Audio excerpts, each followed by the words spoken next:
नमस्कार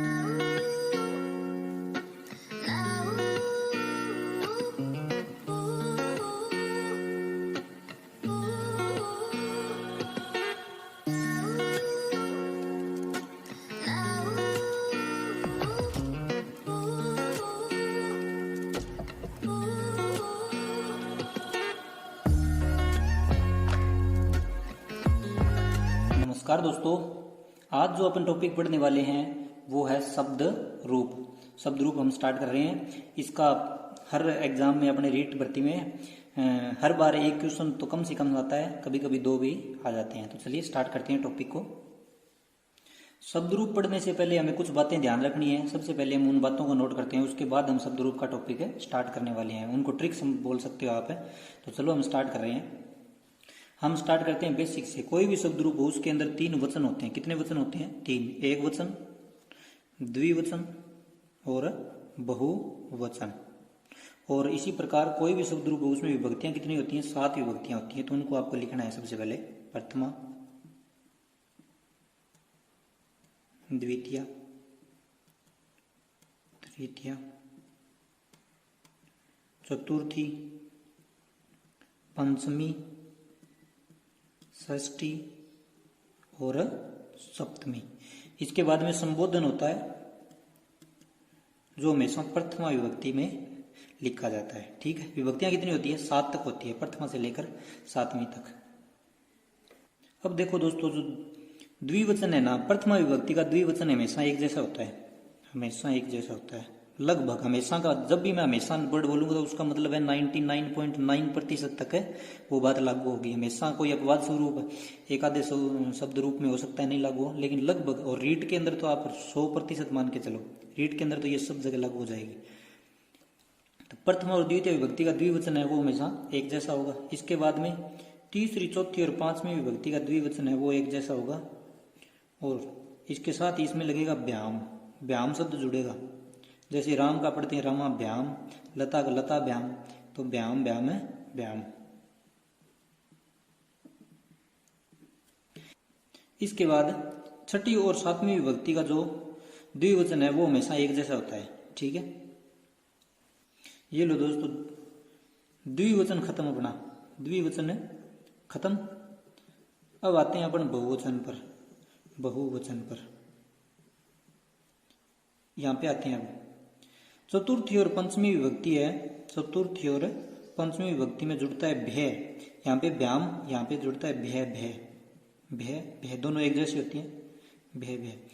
और जो तीसरी विभक्ति है वो सिर्फ राम के शब्द रूप को छोड़कर, राम के शब्द, राम यानी कि अकारांत शब्दों, पुल्लिंग शब्दों को छोड़कर बाकी सब में यहाँ पे जुड़ेगा भी। क्या जुड़ेगा? भी जुड़ेगा। भी, विसर्ग लगेगा।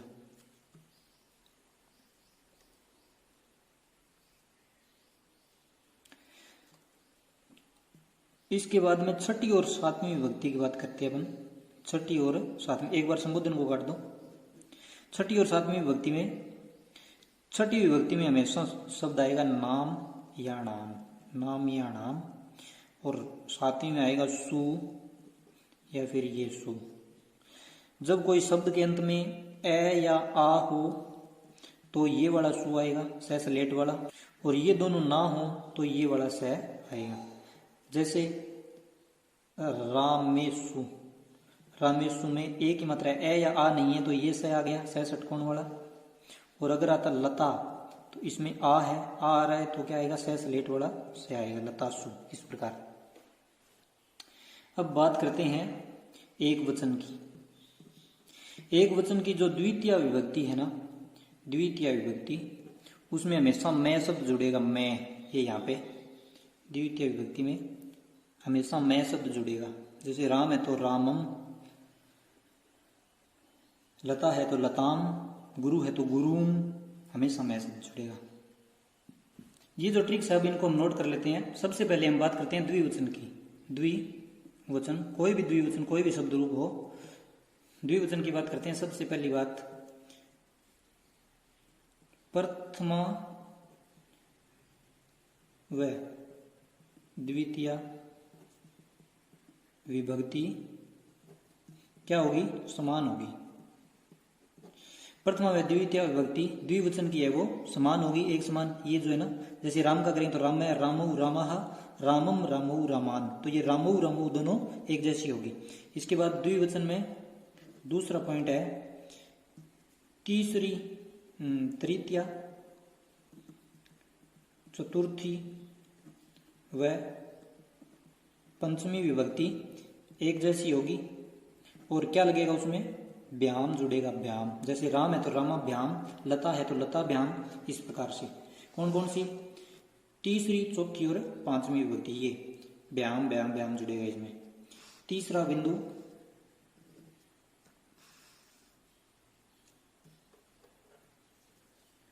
षष्ठी विभक्ति और सप्तमी विभक्ति। हम ये द्विवचन की बात कर रहे हैं, पहले इस बीच वाले भाग की बात करते हैं। ये जो बीच वाला भाग है इसके बारे में हम लिख रहे हैं। प्रथम विभक्ति और द्वितीय विभक्ति एक जैसी होगी, तीसरी, चौथी और पांचवी एक जैसी होगी। उसके बाद में छठी और सातवीं भी एक जैसी होगी।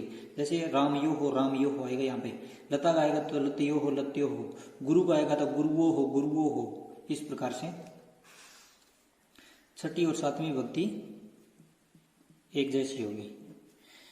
ठीक है, एक जैसी होगी। और साथ में क्या जुड़ेगा, विसर्ग जुड़ेगा, एक जैसी प्लस में विसर्ग जुड़ेगा, हमेशा किसी भी शब्द रूप में जुड़ेगा।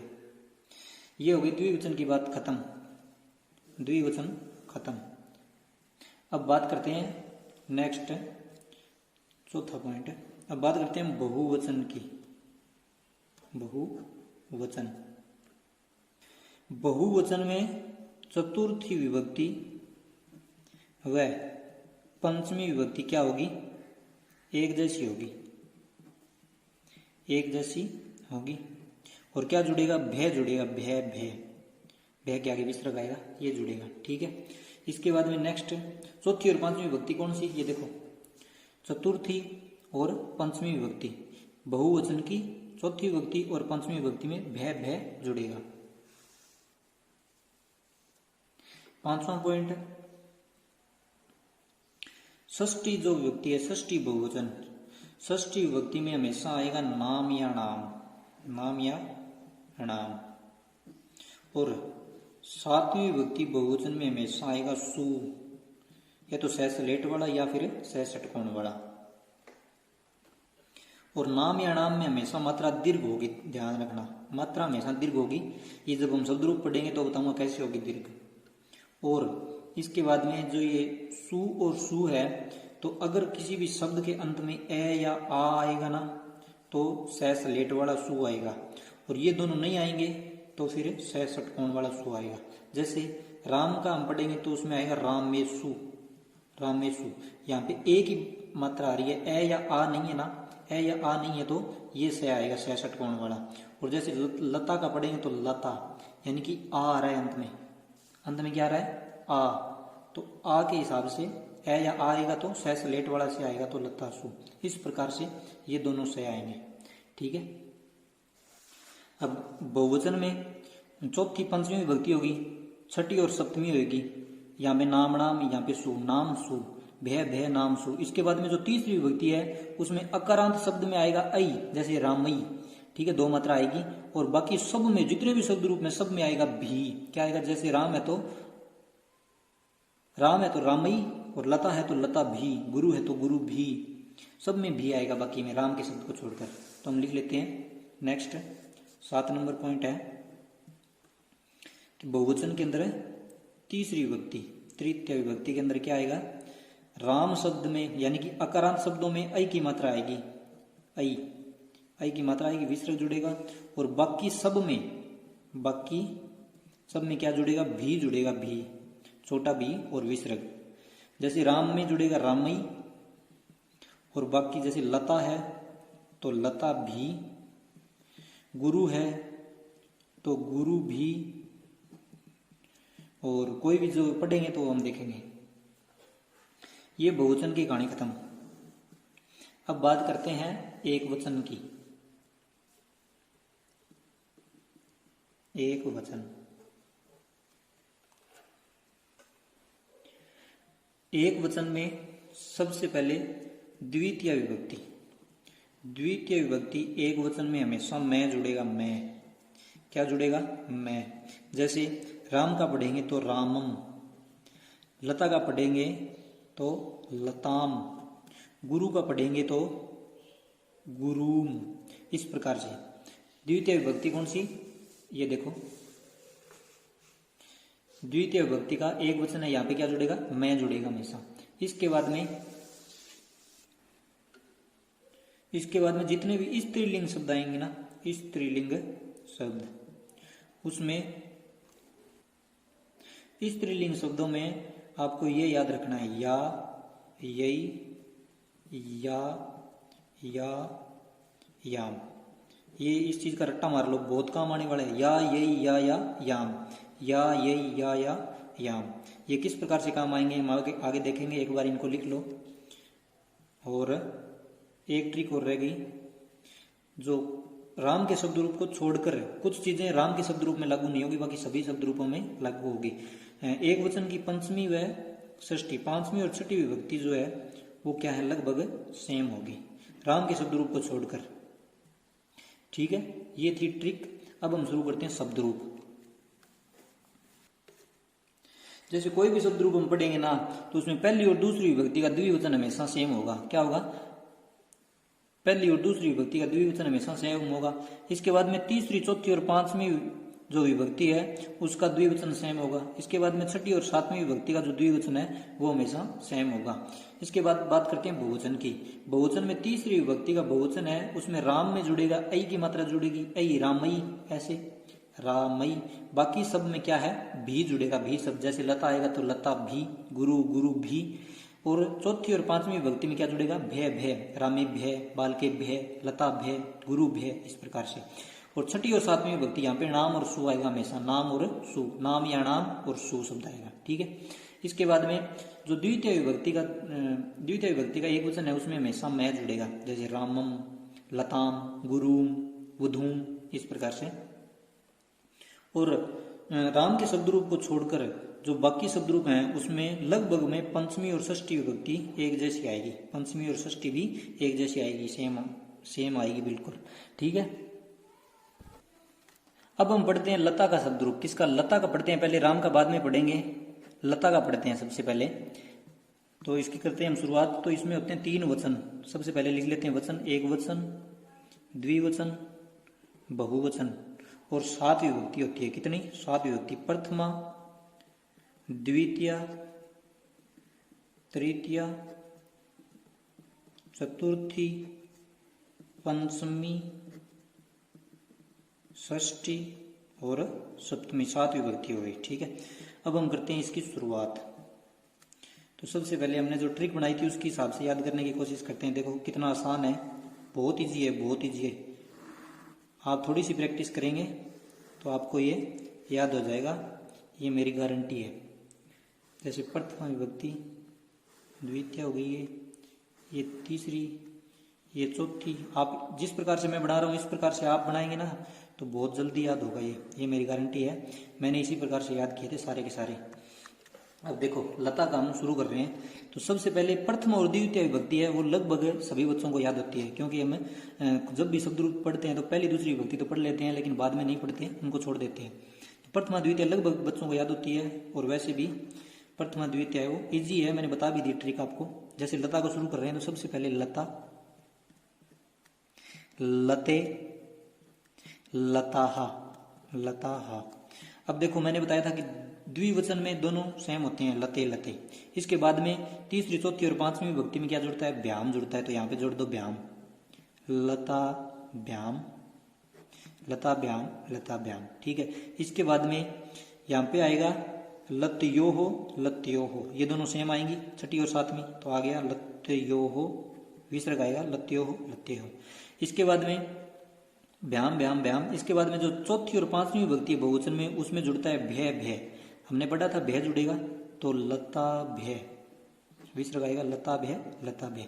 यहाँ पे पढ़ा था नाम, यहाँ पे सु, नाम सु, भय भय नाम सु। तो यहाँ पे आएगा लता नाम, लता नाम। और यहाँ पे आएगा लता सु, लता सु। अब यहाँ पे हमने पढ़ा था तीसरी विभक्ति के बहुवचन में हमेशा जुड़ेगा भी, तो लता भी, विसर्ग आएगा। लता, लते, लताहा।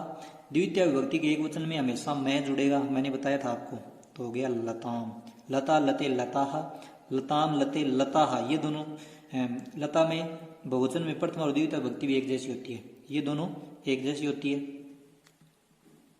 ये दोनों भी एक जैसी। अब बच गई तीसरी, चौथी, पांचवी, छठी और सातवीं विभक्ति का एक वचन बच गया।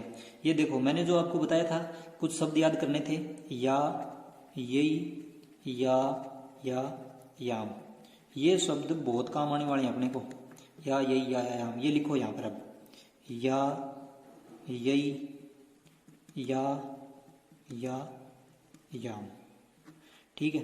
अब इसमें इनमें सब में पहले लता लगा दो। यहाँ पे लता का आ नहीं आ गया, ये होता है लतिया, बाकी सब में लता लिख दो। लतायई, लताया, लताया और लतायाम, ये हो गया अपना शब्द रूप खत्म।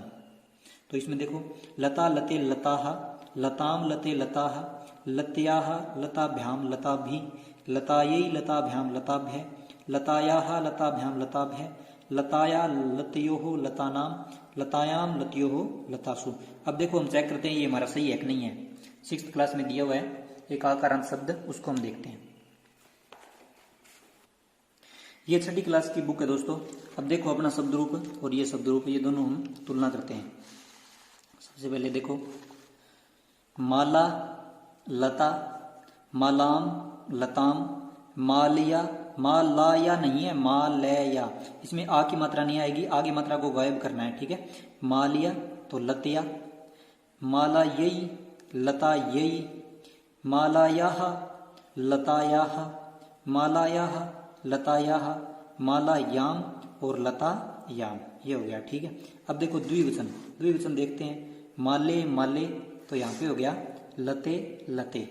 इसी प्रकार मालाभ्याम मालाभ्याम मालाभ्याम, मालियो हो, तो यहाँ पे क्या हो गया लताभ्याम लताभ्याम लताभ्याम, लतियो हो।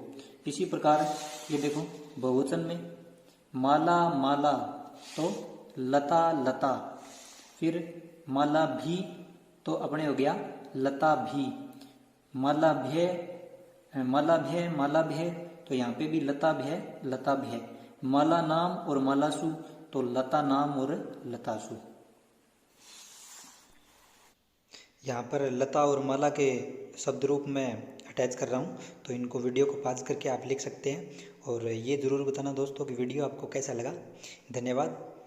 जय हिंद, जय भारत।